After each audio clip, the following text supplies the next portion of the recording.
Welcome to the Deep Dive, where we try and make sense of the big topics shaping our world. Today we're getting into something that's caused quite a stir: the UK government's 2025 Immigration White Paper. There's a lot of noise around this, so our mission here is simple.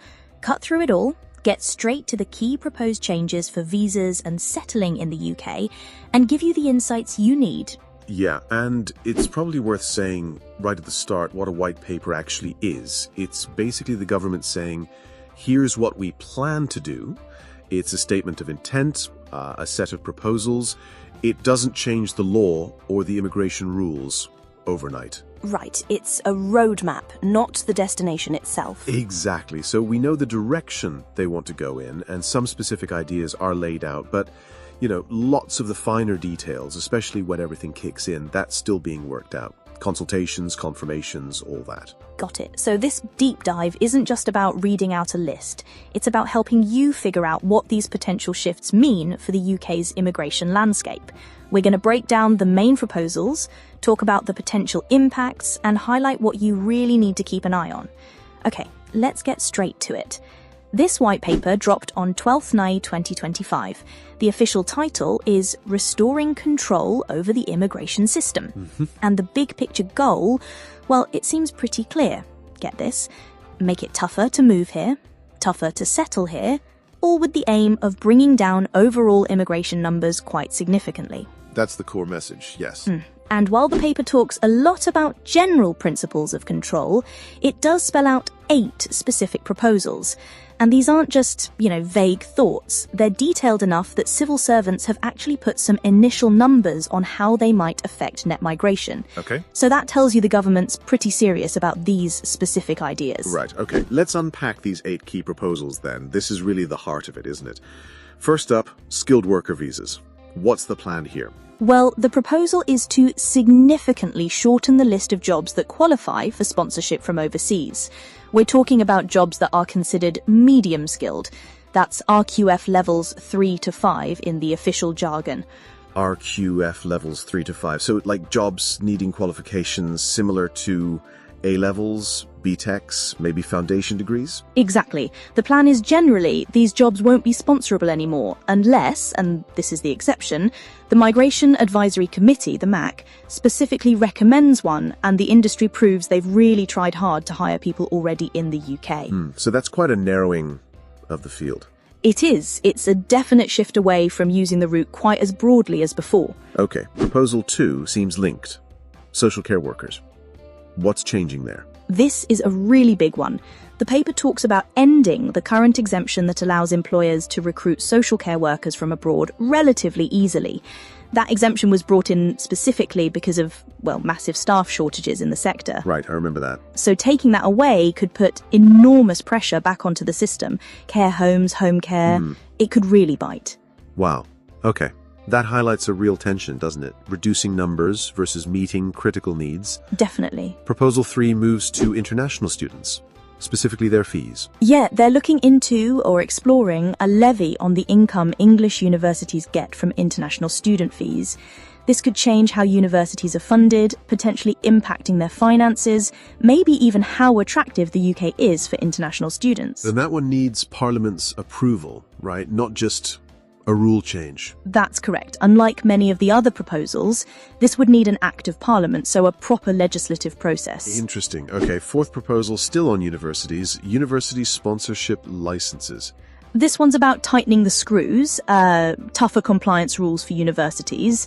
The idea is to make it harder for them to get and keep their license to sponsor student visas. So more checks, more accountability on things like attendance, student progress. Seems likely, yes. Greater scrutiny, potentially bigger consequences if they don't meet the standards. Right. And number 5 also affects students specifically after they graduate, the graduate visa. Yes, the proposal is to shorten the standard length of the graduate visa. Currently, international students who finish their degrees can stay and work for 2 years on this visa.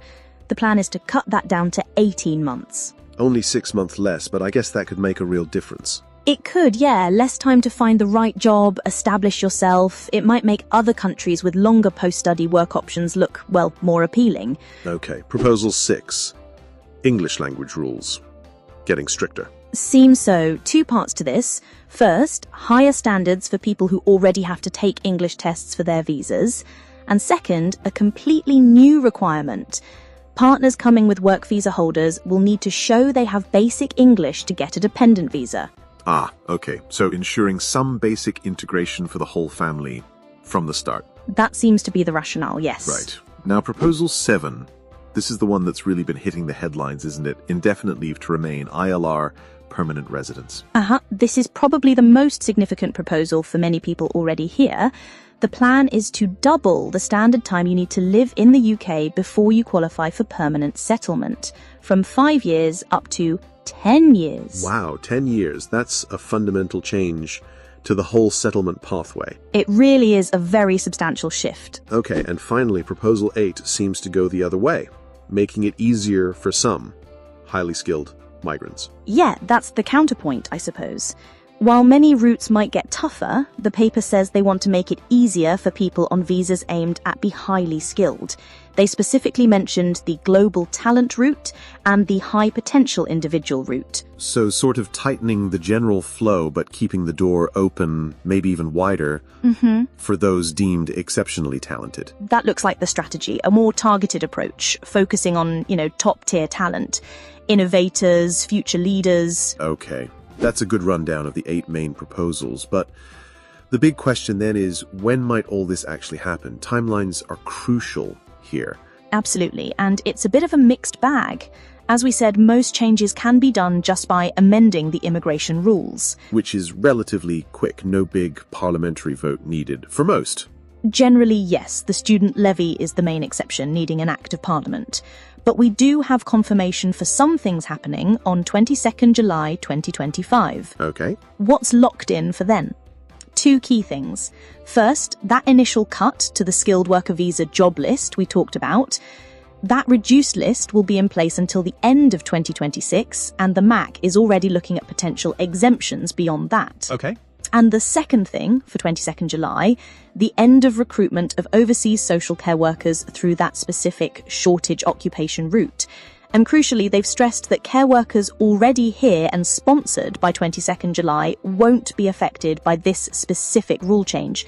Their status is protected. That's important clarification. What about the other changes, the English language rules, the graduate visa? The government's language for those is more like by the end of this year. That covers the new English standards, an increase to the immigration skills charge, that's a fee employers pay, and also a new framework for family visas, though details on that are still sparse. Okay, let's circle back to that ILR proposal, the 10-year settlement rule. You said it's generated a lot of attention, doubling the wait time is massive, but you also mentioned an earned settlement idea. What's that about? Right, this is where it gets interesting, but also quite vague still. The white paper introduces this concept of earned settlement.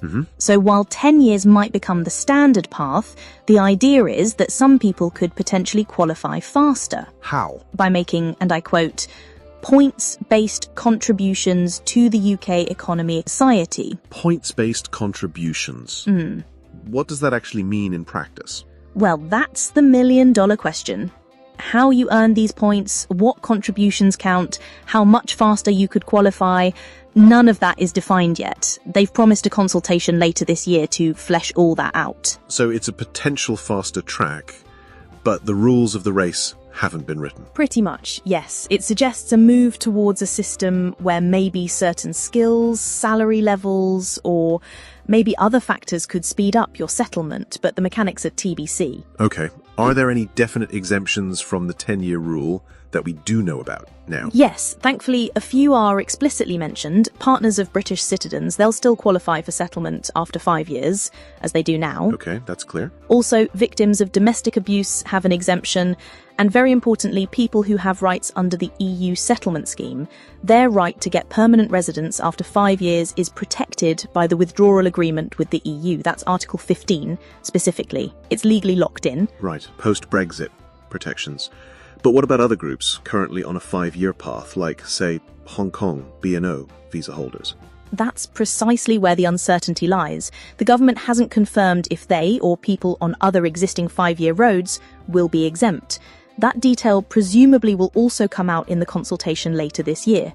So for those groups, it's still a waiting game. Which leads us to, I think, the absolute crunch question for so many people listening. People already in the UK, maybe part way through their current 5-year visa route towards settlement. Will they suddenly find the goalposts moved? Will they have to wait 10 years instead?